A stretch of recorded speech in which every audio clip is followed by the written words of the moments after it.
Who is it? It's me, Michael. Michael who? Michael Booth. I bring you Nox, an action role-playing game to the stars. I started working on it in 1995. Nox, developed by Westwood Pacific, was unfairly classified as a Diablo clone, while in reality it did a lot of things differently. Its RPG elements are light, much like the amount of sugar in a sugar-free Red Bull, with action being the main focus. Originally, Nox was going to be a multiplayer wizard battling game meant to be played with a gamepad. As development went on, it became clear that that type of game wouldn't garner the attention of casuals, and so single-player campaigns were developed, along with extra classes. Nox tells a story of Jandor, a once mighty hero who defeated a group of necromancers who tried to take over the world. He trapped their souls in a magical orb, Diablo style, and as any busy chap would do, gave it to somebody else to dispose of, leaving no trail that could possibly lead back to him. Dumbledore then sent the orb to another dimension, modern-day Earth, and it ended up with Jack, who, like the trailer park living simpleton that he is, used it as a fireplace mantle. Jandor also spared an infant female who was being raised by the necromancers. He was, however, unfit to be a father due to his anger issues and alcoholism, no doubt, so he put the baby girl up for adoption. Unfortunately for the girl, most human couples were pursuing their careers at the time or turning each other into wolves.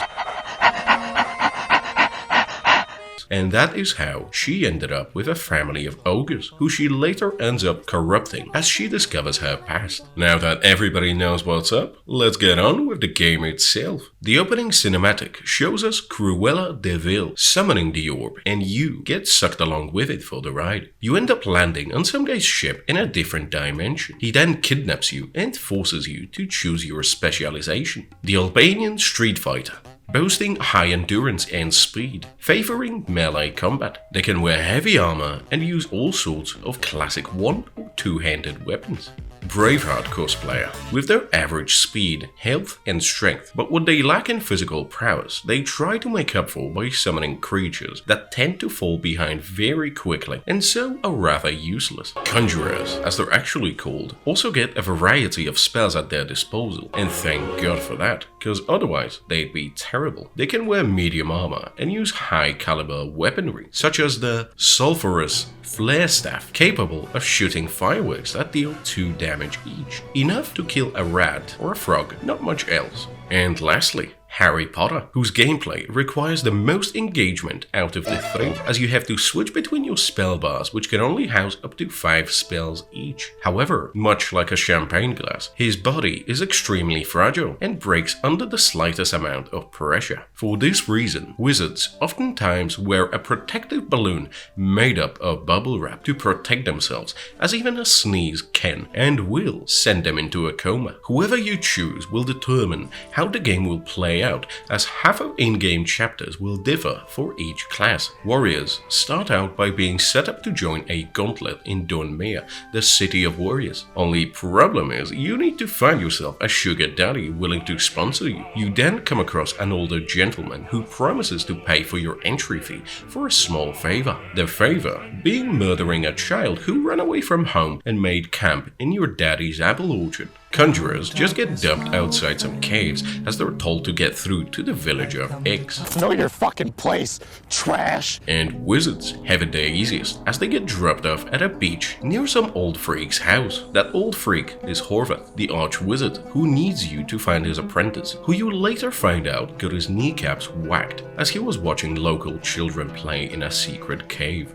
Next up, music and sound design. The music in this game is great, and it always complements the setting. For example, as you're traversing the children-infested tunnels, an enjoyable upbeat track accompanies you as you slaughter the defenseless kids.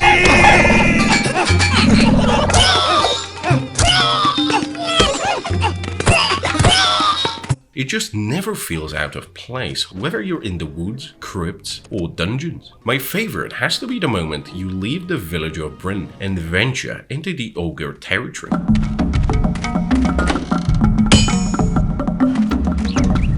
While quite repetitive, it fits the area perfectly. As for sound effects and ambience, they're all great too. Every weapon has its own distinct sound.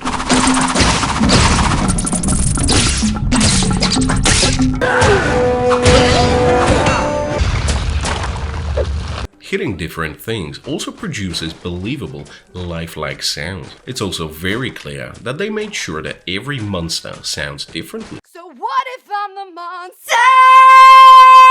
And you can tell that they really did put the effort into it. The only time Nox falls flat is the voice acting. While the main cast sounds great, the rest oftentimes sound like they recorded themselves using a phonograph. Gameplay. Fast-paced and interesting. Whether you're traversing through the swamps, getting chased by giant frogs, or murdering fairies, watching domestic violence in the ogre village, witnessing a wizard get cut and taken away to be sold to a male-only brothel, or deboning the many skellies the game has to offer, you will never be bored. Nox is a game where headbutting enemies is the most reliable and devastating attack that you acquire as soon as in the second mission. It's a game where the very first thing you do upon entering a town is breaking into people's homes, stealing from them, breaking their shit, and invading their privacy. I thought I locked that door. Conjurers, having attended Caesar's seminar, have become dog whisperers and can further spice up their thievery by convincing their canine friends to open doors from within. The RPG elements are few and far between though, as warriors, for example, just level up and gain new skills automatically, and the only thing you have to worry about for the entire playthrough is your gear, which you can find or purchase. Got something that might interest you.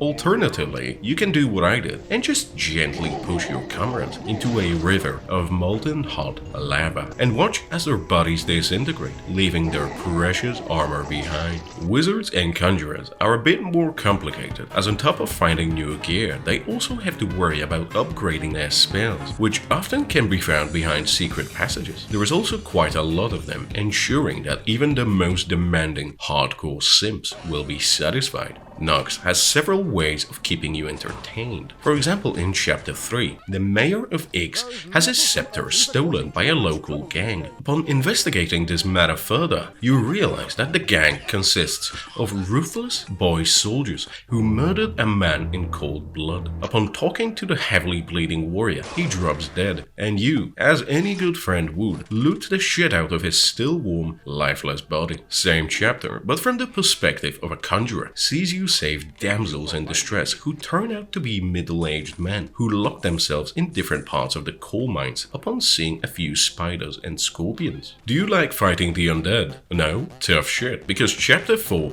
is all about deboning many skellies as well as cooking zombies, and the method of cooking is entirely up to you. Use a fireball, request assistance from the Air Force, infuse your weapon with highly flammable substances, or just ignore them. In Chapter 5, your kidnapper Jandor takes you to the village of Bryn that's under siege by ogres for different reasons, depending on who you're cosplaying as. Scenario A. Ogres have kidnapped the last fertile females from the village. Scenario B. They stole the amulet of teleportation from the Archwizard. Or Scenario C. They kidnapped the Archwizard, and you learn that much like the Wizard of Oz, he's a fucking liar, as no powerful magician would get captured by ogres, who you beat to death with bamboo sticks. Be a firefighter, save frogs, and steal from the poor. No, I've lost everything. Not yet you didn't, but you're about to. Out of my way, peasant. Satisfy local women. Is it true what they say about conjurers? As men turn to drink. Summon vicious black bears who, instead of protecting you from greenskins, will chase rats for 20 minutes.